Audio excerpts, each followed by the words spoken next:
Invoice creation. To submit the load for purchase, please go to your dashboard and click Create Invoice.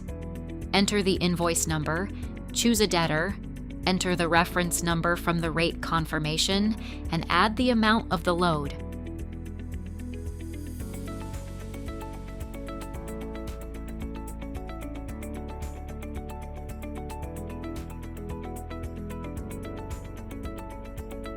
After that, click on the green button, and after that, click the Create Invoice button. A new invoice page will be instantly created.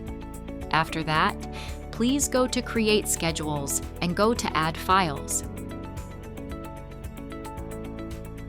Here, you should add the rate confirmation and the bill of lading for the load you would like to submit for purchase.